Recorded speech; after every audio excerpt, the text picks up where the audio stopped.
사실 만기요람에 다른 곳에서 규정되지 않았던 수문장에 관한 내용이 딱 하나 나오기는 합니다.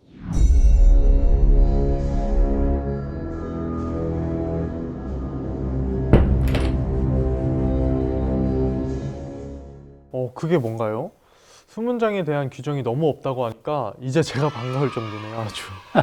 네, 수문장 교대에서 중요한 것은 바로 군호였습니다. 물론 수문장에게만 해당되는 것은 아니었지만 궁성 내외에서 행순하는 모든 사람은 군호를 받아야 했고, 벌내를 순찰하는 사람과 궁장 밖을 순찰하는 사람이 다른 군인의 담당 구역에서 만나면 서로 군호를 교환하여 계속 돌다가 파루에 이르면 그쳤습니다. 도성 안팎을 순찰하는 패장과 군사가 혹시 서로 만났을 경우에도 군호를 묻되 군사가 호응하지 않으면 야간 통행 금지를 위반한 사람으로 체포하여 다스리도록 하였습니다. 군호는 지금이나 옛날이나 중요하게 생각하는 건 같겠네요. 네, 그렇겠죠. 그런데 이 군호를 전달하는 방법이 만기요람에 기록이 되어 있습니다. 병조의 당상관이 매일 신시에 친히 써서 봉함을 하고 서명을 하면 본조의 난관이 직접 승정원에 올려서 결재를 받습니다. 대궐 안에서는 사소, 즉 동소, 남소, 북소, 서소의 부장과 호위청, 국청, 한려청의 군관이 받아가고, 훈련도감에서는 안에서 번을 드는 초관이 받아가서 문틈으로 남영 초관에게 줍니다. 대궐 밖에 각 영에서는 해당되는 장교가 도남문 밖에 와서 기다리고 있으면 수문장이 군호를 받아 가지고 와서 문틈으로 내어준다고 했습니다. 문틈으로 준다고요? 아, 재밌네요. 그럼 문틈으로 누가 누군지 잘 알 수 있었나 보네요. 궁궐문이 우리가 일반적으로 알고 있는 현관문 같지는 않으니까는요.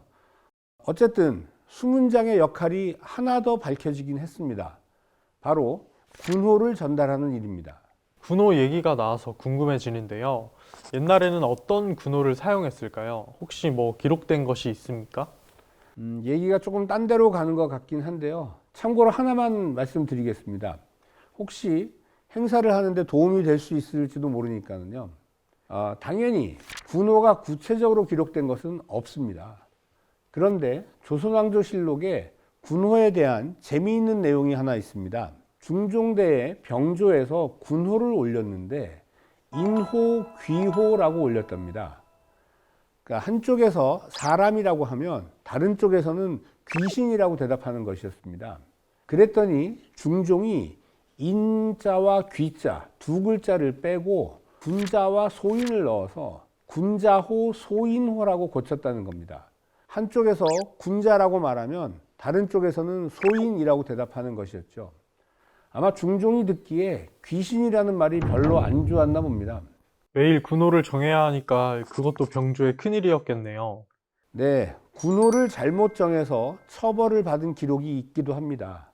정조 때 병조 참의와 병조 좌랑을 유배 보내고 승지의 관직을 삭탈하였다는 기록입니다. 자, 군호에 대한 얘기는 여기까지만 하겠습니다. 군호도 중요했지만 궁궐문을 지키는데 궁궐 자물쇠 관리도 중요했습니다. 아, 그렇군요. 자물쇠가 있었군요. 그런데 사극에서 보면 대문은 대부분 큰 나무로 가로지르고 빼고 그렇게 하지 않나요? 자물쇠가 필요 없었을 것 같은데요? 네, 그렇습니다. 빗장으로 가로지르기는 하지만 다시 자물쇠를 사용해서 잠그는 장치를 한 것입니다.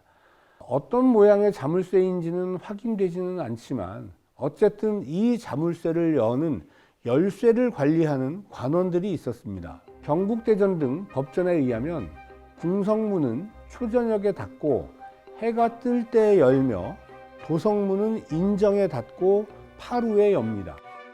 궁성문은 주서가 도총부의 당하관, 사약과 함께 개폐하되 승지에게 열쇠를 받았다가 반납하고, 도성문은 호군과 오원이 개폐를 하되 교대할 때에 병조에서 받았다가 반납하였다고 합니다. 임금이 다른 곳에 나가 있을 때는 수문장이 열쇠를 간수하고 있으면서 명령을 기다린다고도 하였습니다. 결국 문을 지키는 일은 문을 열고 닫는 일부터 시작된다고 할 수 있겠네요.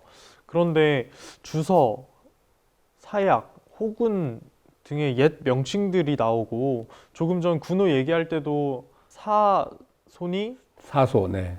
남영이니 뭐 하는 단어들을 들으니까 수문장에 대해 잘 알 것 같다가도 다시 좀 어려워지는 것 같습니다. 네, 어렵게 느껴지는 것이 당연합니다.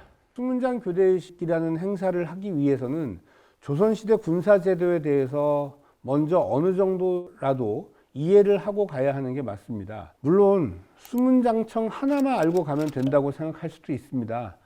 그런데 지금까지 말씀드린 대로 수문장에 관련된 기록도 없다 보니까 다른 군사제도에 대한 공부를 통해서 수문장의 역할과 근무 형태 등을 추정할 수가 있기 때문입니다. 병조와 관직들의 명칭, 군영과 군관의 호칭, 깃발과 취라를 일컫는 형명제도, 복식에 대한 공부가 우선되어야 이해가 쉬워집니다. 사실 저도 지금까지 조선의 군사제도에 대한 공부가 부족했다는 것을 고백합니다.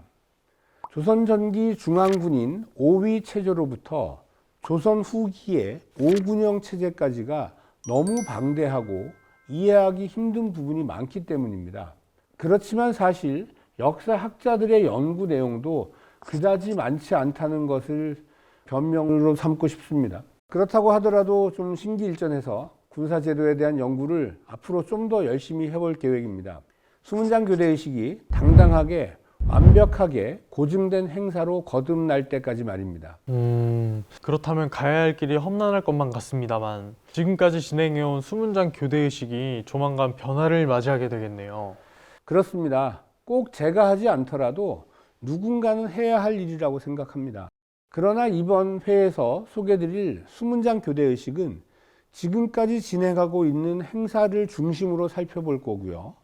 부족한 부분은 중간중간 보충 설명을 해드리겠습니다.